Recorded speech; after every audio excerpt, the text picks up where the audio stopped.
नमस्कार, आप देख रहे हैं हमारा खास शो राजपथ। मैं हूं आपके साथ पूजा यादव। नमस्कार, मैं हूं आपके साथ करिश्मा। राजपथ में आपका बहुत बहुत स्वागत करती हूं। शुरुआत करते हैं कुछ खबरों से और सबसे पहले बात हम उत्तर प्रदेश की करेंगे, जहां पे निकाय चुनाव में ओबीसी आरक्षण को लेकर अब पेंच फंस गया है। इलाहाबाद हाई कोर्ट की लखनऊ बेंच ने योगी सरकार के आरक्षण वाली अधिसूचना को रद्द कर दिया है। आरक्षण पर हाईकोर्ट का फैसला आते ही उत्तर प्रदेश का सियासी पारा भी चढ़ गया है। सत्ता पक्ष और विपक्ष के बीच में आरोप प्रत्यारोप का दौर भी शुरू हो चुका है, लेकिन सीएम योगी ने विरोधियों को दो टूक कह दिया, बिना आरक्षण निकाय चुनाव नहीं होगा। अब देखिए, सवाल यह है कि अब आगे योगी सरकार क्या करने वाले हैं, इस रिपोर्ट में देखिए।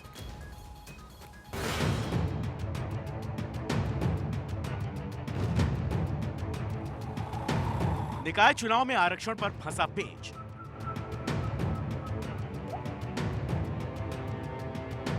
हाईकोर्ट का ना तो सुप्रीम कोर्ट जाएगी योगी सरकार।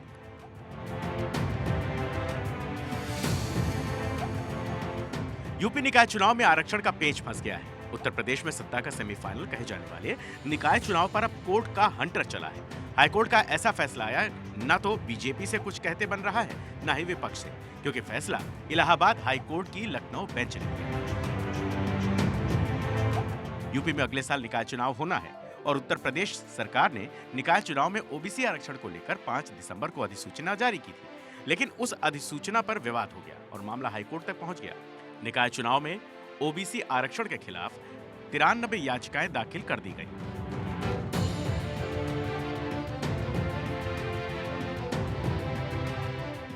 कई दिनों तक चली सुनवाई के बाद जब हाईकोर्ट का फैसला आया तो सरकार से लेकर विपक्ष तक को चौंका दिया।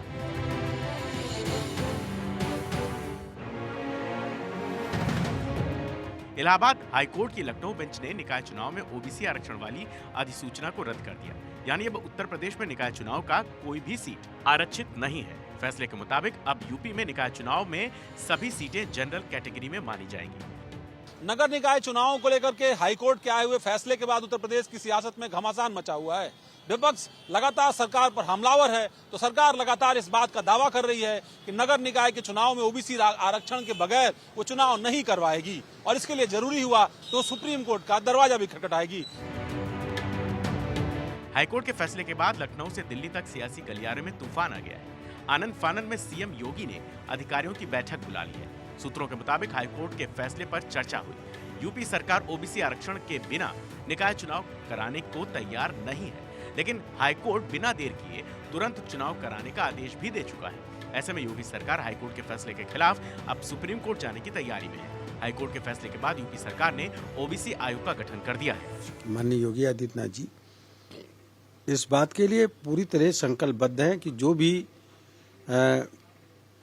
नियमानुसार गाइडलाइन के हिसाब से आरक्षण ओबीसी का या एससी एसटी का बनता है, उसका पूरा अनुपालन किया जाएगा। अनुपालन करके नए सिरे से सुपरविजन करके उस आरक्षण को लागू करके और जो सुप्रीम कोर्ट की हाई कोर्ट की मंशा है उसके अनुरूप ही चुनाव कराए जाएंगे।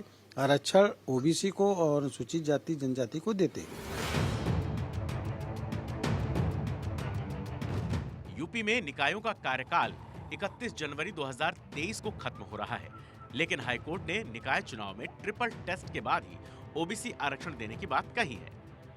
ट्रिपल टेस्ट के लिए राज्य को एक कमीशन बनाना होगा, जो अन्य पिछड़ा वर्ग की स्थिति पर अपनी रिपोर्ट तैयार करता है। रिपोर्ट के आधार पर ही आरक्षण लागू होता है। रिपोर्ट में अन्य पिछड़े वर्ग की आर्थिक शैक्षणिक स्थिति की जानकारी, आरक्षण देने की जरूरत है या नहीं इस पर रिपोर्ट और आरक्षण दिया जा सकता है या नहीं इसका लेखा जोखा होता है। हाईकोर्ट के फैसले के बाद सीएम योगी ने ऐलान कर दिया कि ओबीसी आरक्षण के बिना निकाय चुनाव नहीं होंगे। वहीं यूपी के डिप्टी सीएम केशव प्रसाद मौर्य पिछड़े वर्गों के अधिकारों से कोई समझौता न करने का ऐलान कर चुके हैं। तो वहीं समाजवादी पार्टी हाईकोर्ट में ओबीसी आरक्षण को लेकर सही तथ्य पेश न करने का आरोप लगा रही है। जो आरक्षण मिलना चाहिए था, अगर सरकार सही तरीके से पैरवी करती, सरकार सही तरीके से पक्ष रखती, तो आज पिछड़ों को आरक्षण मिलता। और जनगणना की बात कोई पहली नहीं हुई है बात। आप याद कीजिए, जिस समय जाति जनगणना की बात हुई, समाजवादी पार्टी इस पक्ष में रही।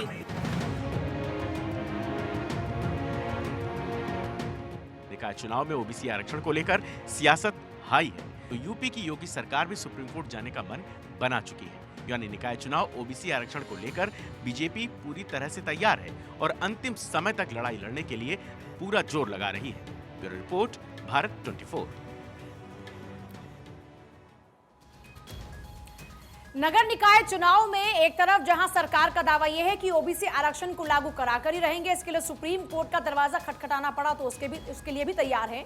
वहीं दूसरी तरफ अखिलेश यादव कह रहे हैं कि इनकी मंशा ही साफ नहीं है। एक तरफ यूपी का ये पूरा मामला है जिसमें सियासत चरम पर है, वहीं महाराष्ट्र और कर्नाटक के बीच भी सीमा विवाद और ज्यादा सियासी हो गया है। प्रस्ताव के जवाब में प्रस्ताव पेश किए जा रहे हैं।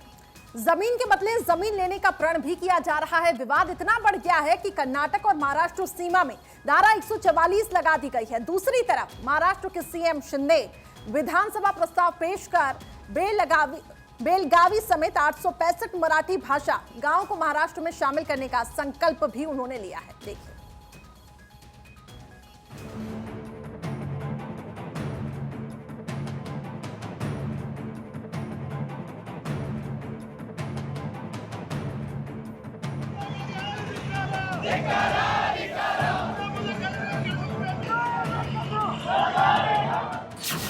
कर्नाटक महाराष्ट्र सीमा विवाद, शिंदे ने लिया जमीन लेने का वचन।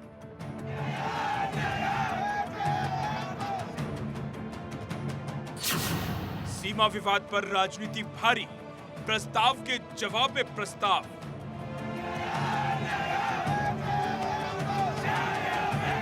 कर्नाटक और महाराष्ट्र के बीच सीमा विवाद सियासी हो गया है।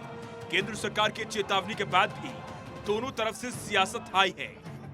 सीमा विवाद पर कर्नाटक विधानसभा में प्रस्ताव पास होने के बाद अब महाराष्ट्र विधानसभा में प्रस्ताव पास हो गया है। कर्नाटक के सीएम बसवराज बोम्मई ने विधानसभा में प्रस्ताव पेश करते हुए इंच इंच जमीन की सुरक्षा का संकल्प लिया था, तो आज महाराष्ट्र के सीएम एकनाथ शिंदे भी विधानसभा में सीमा विवाद को लेकर एक वचन ले चुके हैं। कर्नाटक में शामिल मराठी भाषी 865 गांवों को महाराष्ट्र में शामिल करने के प्रस्ताव में बेलगाम, कारवार, निपानी, भालकी, बीदर शहरों को भी महाराष्ट्र में शामिल करने का प्रस्ताव में जिक्र किया गया है। बेलगावी को लेकर विवाद इतना बढ़ गया है कि सीमा पर रोजाना दोनों तरफ से विरोध प्रदर्शन हो रहे हैं। कर्नाटक और महाराष्ट्र के बीच सीमा विवाद 1956 से चला आ रहा है। दोनों राज्यों के बीच बेलगावी को लेकर विवाद चल रहा है। दोनों राज्य एक दूसरे को 1 इंच भी जमीन नहीं देने की कस्में खा रहे हैं। विवाद बढ़ता देख कर्नाटक और महाराष्ट्र सीमा पर धारा 144 को लगा दिया गया है। धरना प्रदर्शन के साथ गुट में लोगों के प्रवेश पर रोक लगा दी गई है।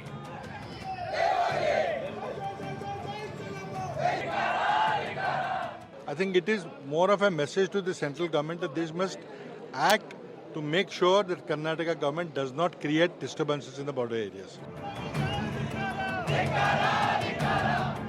सीमा विवाद को लेकर दोनों ही राज्यों की सरकारें आक्रामक रुख अपना चुकी हैं। कांग्रेस और महाराष्ट्र के बीच सीमा विवाद की गूंज दिल्ली तक सुनाई दे रही है।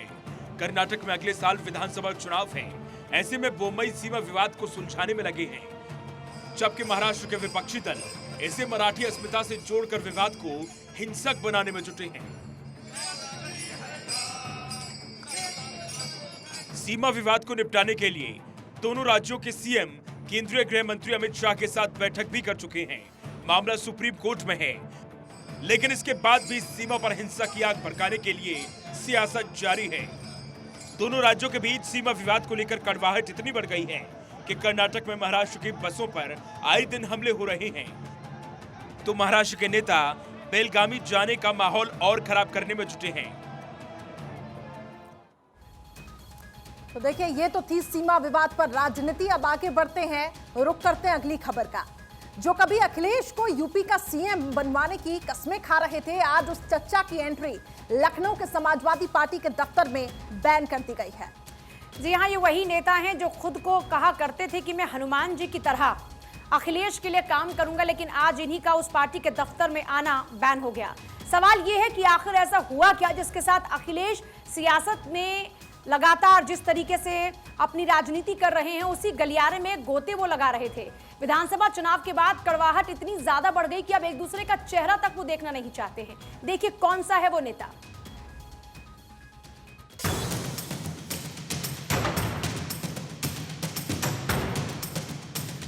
भतीजे के दफ्तर में चाचा पर बैन।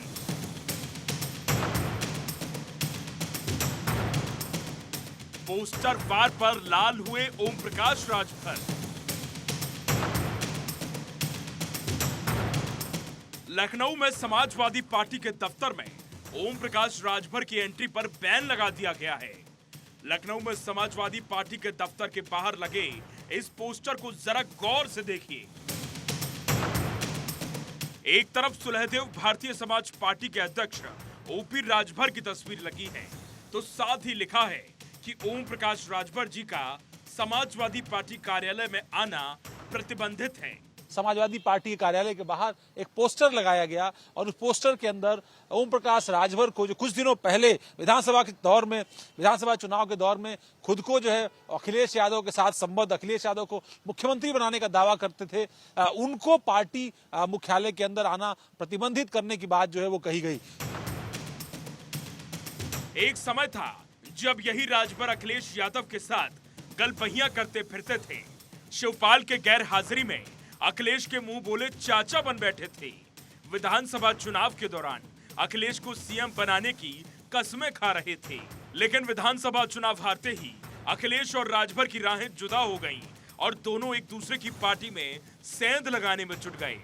समाजवादी पार्टी के नेता और कार्यकर्ता पूरी तरीके से फ्रस्ट्रेशन के शिकार में हो गए हैं। इनके अंदर बौखलाहट बढ़ गई है और ये बेचैन हो गए हैं। सुहेलदेव भारतीय समाज पार्टी की लोकप्रियता से समाजवादी पार्टी के राष्ट्रीय अध्यक्ष श्री अखिलेश यादव जी भी घबराए हुए हैं और उनके कार्यकर्ता भी बौखला करके अब होर्डिंग पोस्टर लगा रहे हैं कि प्रतिबंधित है। अरे मैं कहना चाहता हूं कि समाजवादी पार्टी के कार्यालय पर 4 बार समाजवादी पार्टी की सरकार रही, मुसलमानों को कितना हिस्सेदारी दिया, इसलिए अब मुसलमान भी वहां कार्यालय में झांकना नहीं चाहता है। समाजवादी पार्टी और सुलहदेव भारतीय समाज पार्टी के बीच अब गठबंधन टूट चुका है। मैनपुरी में बम्पर जीत के बाद अखिलेश यूपी भ्रमण पर निकले हैं, तो राजभर भी अखिलेश पर दलितों का हक मारने का आरोप लगाकर गांव-गांव घूम रहे हैं। समाजवादी पार्टी के नेता जो है वो मानसिक रूप से जो है दिवालिया हुए हैं, इस तरह के आरोप लगाए जा रहे हैं। वहीं दूसरी तरफ बीजेपी भी अब इस लड़ाई में कूद गई है और वो भी समाजवादी पार्टी के इस कृत्य पर या पोस्टर लगाने की कार्रवाई पर सवाल उठा रही है। हालांकि अभी समाजवादी पार्टी की प्रतिक्रिया इस मामले पर नहीं आई है, लेकिन जिस तरीके से विवाद दोनों दलों के बीच में बढ़ता जा रहा है, एक जो कोशिश अखिलेश यादव ने शुरू की थी छोटे दलों को अपने साथ विधानसभा चुनाव के दौर में जोड़ने की और उसके माध्यम से एक बड़ा वोट बैंक जो है वो विपक्ष में वो लेकर के आने में कामयाब हुए थे विधानसभा चुनाव के दौरान, उसको कहीं ना कहीं झटका मिलता हुआ दिखाई पड़ता है। जर्नलिस्ट रोशन खत्म, विद्यार्थी, भारत 24, लखनऊ। एक तरफ जहां यूपी की राजनीति में सियासी भूचाल आ गया है, वहीं दूसरी तरफ सोनिया गांधी के दामाद और प्रियंका गांधी के पति रॉबर्ट वाड्रा की मुश्किलें बढ़ गई हैं। स्काईलाइट हॉस्पिटैलिटी केस में राजस्थान हाईकोर्ट ने रॉबर्ट वाड्रा को राहत देने से अब इनकार कर दिया है। अब वाड्रा पर कभी भी कानून का शिकंजा कसा जा सकता है। दूसरी तरफ वाड्रा और गांधी परिवार एक बार फिर से बीजेपी के निशाने पर आ गए हैं। देखिए,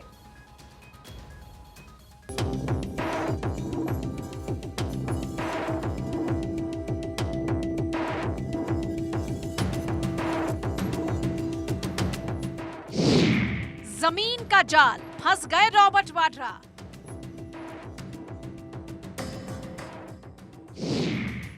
बीकानेर लैंड डील, वाड्रा पर कानून का फंदा।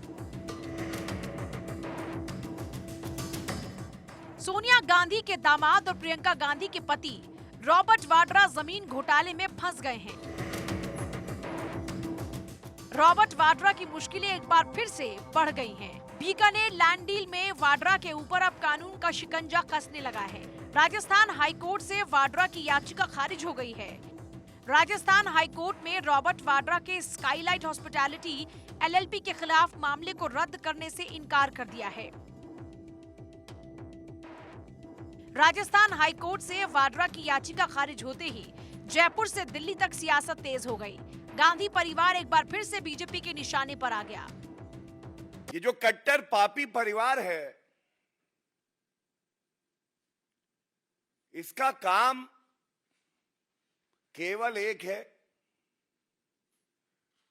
किस तरह से भ्रष्टाचार करना, अपनी तिजोरी भरना। हमारे जो किसान हैं उनकी जमीन हड़पना और दामाद रॉबर्ट वाड्रा को दे देना। बीकानेर लैंड डील में अब रॉबर्ट वाड्रा फंसते नजर आ रहे हैं। हाई कोर्ट से याचिका खारिज होने के बाद अब वाड्रा को सुप्रीम कोर्ट से ही राहत की उम्मीद है। बीजेपी ने तब की कांग्रेस सरकार पर सोनिया गांधी के दामाद को फायदा पहुंचाने का आरोप लगाया है। 2008 से 13 तक राजस्थान में कांग्रेस की सरकार थी। उस समय 125 बीघा जमीन किसानों से खरीदी गई, बाद में हरिराम और नाथाराम के नाम से आवंटित हुई। इस केस में ईडी ECIR दर्ज कर जांच कर रही है। कई बार रॉबर्ट वाड्रा से पूछताछ हो चुकी है। स्काईलाइट हॉस्पिटैलिटी LLP में रॉबर्ट वाड्रा और उनकी मां पार्टनर है। Robert Vadra is no saint. The Congress knows it. The Gandhis know it. When they themselves have been collecting illegal funds in Rajiv Gandhi Foundation, how can you expect somebody so closely associated with the family to be above board?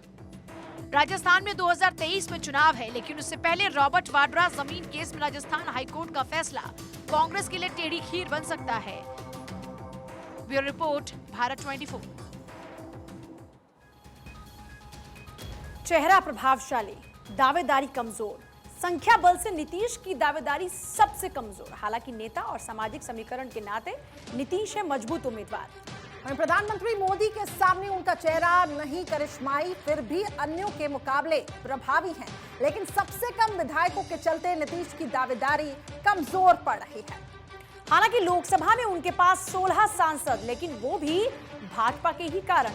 Bihar विधानसभा में भी उनके पास 243 में से सिर्फ 45 विधायक। इधर नीतीश के मुकाबले ममता के पास 220 विधायकों का बड़ा समर्थन, जो नीतीश से 5 गुना। तो के चंद्रशेखर राव के पास भी 119 विधायक, जो जेडीयू से लगभग 3 गुना। वहीं केजरीवाल के पास लोकसभा में भले कुछ भी नहीं, लेकिन राज्यसभा में है 10 सांसद और 4 राज्यों में केजरीवाल के पास विधायक 161, जो जेडीयू से 4 गुना से थोड़ा ही कम है। साथ ही देखिए, केजरीवाल के पास 2 राज्यों में ही पूर्ण बहुमत वाली सरकारें। अगर विपक्षी एकता में प्रधानमंत्री दावेदारी की हुई बात, तो किसे मिलेगी गद्दी, कह पाना अभी भी है मुश्किल।